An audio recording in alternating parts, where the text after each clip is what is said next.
O crédito do agronegócio voltou a ganhar tração com o aumento das emissões de CRAS e também de FIAGROS. Somaram bilhões ao setor. Isso não quer dizer que o agro ainda enfrente desafios. Um exemplo disso são os gargalos nos portos, que ainda causam prejuízos no segmento rural. Outro ponto de destaque é o acordo Mercosul e União Europeia, que deve trazer fortes ganhos ao setor. Para repercutirmos tudo isso e muito mais, vamos conversar agora com Tereza Cristina, senadora e ex-ministra da Agricultura. Ela está acompanhada do nosso diretor de jornalismo em Brasília, Daniel Hittner, e também de Fernanda Pressinodi, editora do CNN Agro. Uma ótima tarde a você, Tereza Cristina. Obrigado por ter aceito o nosso convite. E, claro, uma ótima tarde a você, Daniel Hittner. Obrigado pela participação.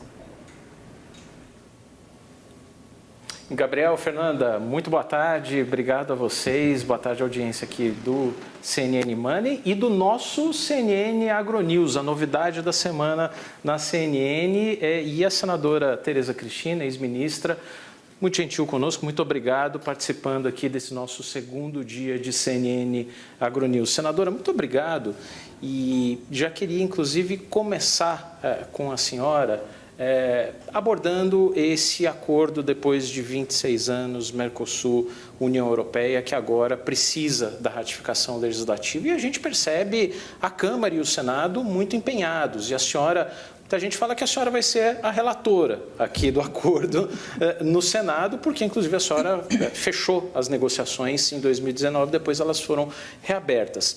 Mas eu lhe perguntaria, do ponto de vista, principalmente do agro, que é um dos setores tidos como grandes ganhadores do acordo, o que se imagina como debate aqui ao longo da tramitação? A gente teve lá na União Europeia o processo de salvaguardas, que não permite que o agro tenha um crescimento muito robusto das exportações, porque senão vem as salvaguardas. É possível a gente pensar em alguma contramedida por aqui? Inclusive, isso foi debate da FPA na semana passada. O que a senhora poderia avaliar para a gente? Muito obrigado novamente pela participação. Primeiro, eu quero dar uma boa tarde e cumprimentar a CNN por esse programa do agro, que tem um modelo um pouco diferente dos outros que estão aí. Que é muito importante que a sociedade tenha conhecimento daquelas matérias sobre o agro, né, no dia a dia, que às vezes fica numa bolha só falando para a gente que é do agro. Então, eu estou muito feliz com esse formato do programa, quero parabenizá-los, eu tenho certeza que nós vamos poder levar muitas informações à sociedade que às vezes distorce um pouco o papel do agro no Brasil. Acordo Mercosul-União Europeia, eu tive o privilégio, eu considero isso um privilégio, de estar à frente do Ministério da Agricultura em 2019, no governo do presidente Bolsonaro, onde o ministro Paulo Guedes fez muita questão que esse acordo saísse da gaveta, porque ele estava engavetado, e que nós pudéssemos levá-lo novamente à mesa de negociações e voltar a debatê-lo e fechar esse acordo naquele momento. E assim foi feito, foi um ano de negociações muito intensas, que culminou com 2019 em Bruxelas, onde nós sentamos todos para os ajustes finais do acordo. O agro sempre é o problema em todos os acordos. Eu vou até fazer agora uma correlação. A Europa acabou de assinar um acordo, a União Europeia, com a Índia. Foi muito fácil. Por quê? Tiraram o setor agrícola, puseram só os outros setores. Porque a agricultura, os agricultores europeus, eles têm muita resistência, principalmente ao agro brasileiro, porque eles nos veem como grandes concorrentes, né? O Brasil não tem infraestrutura, nós somos um país continental, nós fizemos uma agricultura tropical que eles não acreditavam e é um sucesso hoje, né?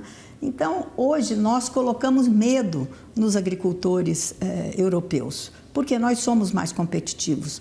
Nós conseguimos produzir 3 safras num único espaço no ano, né? Coisa que quem está lá no clima temperado não consegue, só quem está aqui. E nós fizemos uma agricultura altamente tecnificada e, por isso, hoje nós amedrontamos não só a Europa, mas outros países pela nossa competência nesse setor.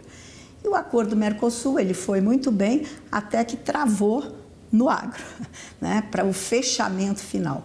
Eu cheguei a acreditar lá naqueles momentos finais que a gente não fecharia esse acordo, né? Mas acordo, como eu disse hoje na comissão, todo mundo tem que ceder um pouco. Então, nós cedemos um pouco, a Europa, o bloco europeu cedeu também algumas coisas e chegamos a um bom termo e o acordo, então, naquele momento, em 2019, foi fechado. Só que depois tem uma série de burocracias e acontecimentos e a ratificação que precisa ser feito, não só pela Comissão Europeia, pelo Parlamento Europeu e depois por cada país dos 27. E no Mercosul a mesma coisa, esse acordo não é do Brasil, esse acordo é do Brasil, da Argentina, do Paraguai e do Uruguai. Bom, nós agora, finalmente este ano, ano passado, aliás, foi o governo, e aí a gente tem que lembrar que isso é uma política de Estado, não é de governo, isso começou lá atrás, acho que no Fernando Henrique ainda, né? E esse acordo veio sendo discutido e agora, no ano passado, ele foi realmente... os países sentaram e mandaram para ratificação. Foi assinado no Paraguai em 17 de dezembro e agora nós aqui temos que fazer o nosso dever de cada país passar pelos seus parlamentos, discutir o acordo e nós estamos fazendo isso agora, começamos aqui no Brasil, que nós temos gente contra, gente a favor. Eu sempre costumo dizer, Daniel, que esse não é o acordo dos nossos sonhos, até porque ele ficou velho, né? Apesar dele ter sido mexido, mas ele ficou velho. As cotas nossas são muito pequenas, 99 mil toneladas de carne com cota com alíquota zero é muito pouco, né? Pelo tamanho hoje da pecuária brasileira, do que nós exportamos de carne, estou falando de carne bovina, 180 ou 160 de frango, também é muito pequeno. O Brasil é o maior produtor e exportador de frango do mundo, mas eu acho que é um começo, né? E nós vamos ter outras coisas muito boas nesse acordo, na área de inovação, de tecnologia, de investimentos, enfim, outras áreas também que vão trazer uma abertura maior para o Brasil, para nós alcançarmos aí 700 milhões de pessoas, mais de 700 milhões de pessoas, com um PIB da Europa de mais de 22 bilhões de dólares. Então, eu acho que esse acordo, ele não começa, as pessoas acham que amanhã ele começa a acontecer, não. Para alguns produtos, assim que nós votarmos aqui, podem começar enfim, todo esse trabalho de começarem as exportações daqui para lá e as importações de lá para cá. Mas, por exemplo, na agricultura, nós vamos levar aí alguns produtos até 14 anos para fazer toda a desgravação. Então, tem tempo do mercado se acomodar, aqueles que têm mais fragilidades, o governo brasileiro entrar com políticas públicas, como para proteger um pouco mais os produtores de vinho do Brasil, né? O pessoal de queijos, aqueles que vão ter que mudar de nome, achar nomes, mudar a marca, mudar a embalagem, enfim, ele é um acordo muito complexo. Por isso que ele tem mais de 4 mil páginas, só o anexo dele, né? Mas eu acho que ele, no geral, ele vai atender. Para a agricultura, nós vamos ter outras coisas para abrir e um ambiente de negócio mais favorável, por exemplo, nas causas que nós temos aí do bem-estar animal, que é uma coisa que preocupa o setor, nós vamos ter uma interlocução mais direta com a Europa, dos os produtos antibacterianos também, que é um outro problema. Enfim, tem uma série de detalhes, né? As identificações geográficas de produtos que nós vamos crescer. Então, ele é muito amplo, não dá para dizer se ele vai ser muito bom agora, mas eu tenho certeza que, no geral, no andar da carruagem, ele é bom. E, terminando aqui, que eu já falei demais, é o último acordo, né? Eu ouvi isso e gostei muito disso, porque eu concordo plenamente que é o último acordo no modelo antigo de OMC. Os novos, né, com essa nova geopolítica, geoeconomia aí, que o presidente americano tem feito aí as discussões dos acordos e das tarifas, isso mudou completamente. O nosso deve ser o último grande acordo nos moldes antigos. Então, daqui para frente, será uma outra coisa. Mas eu acho que o Brasil ganha e a Europa vai ganhar muito mais nesse primeiro momento com a segurança, né, da proteção da segurança alimentar do continente europeu. Senadora, eu vou passar a bola aqui para o nosso âncora, Gabriel Monteiro, e para a Fernanda Pressinotti, que é a editora do CNN Agronews e é quem manda aqui, quem construiu esse nosso novo núcleo, essa nossa nova vertical. Com vocês. A gente começa com quem manda na vertical. Fernanda, por favor, minha cara. Bem-vinda ao Money News. Boa tarde, gente. Boa tarde, senadora. Tudo bem? Você falou muito desses acordos internacionais, fecharam 70 acordos no seu governo, se eu me recordo bem, foram muitos. Ainda faz sentido esses acordos em bloco, senadora? E como o Brasil pode combater essas estratégias novas que estão usando de barreiras ambientais, barreiras sanitárias, né? Estão usando muita barreira sanitária para impedir que isso avance? Que estratégia a gente pode usar nesse caso? Fernanda, um prazer. Um prazer falar com você e uma pergunta ótima. Essas barreiras ambientais ou sanitárias, as sanitárias nós convivemos muitos anos com elas e eram grandes gargalos e impeditivos aí para o crescimento das nossas exportações, principalmente para a Europa. Mas nós vencemos isso. Hoje o Brasil tem regulação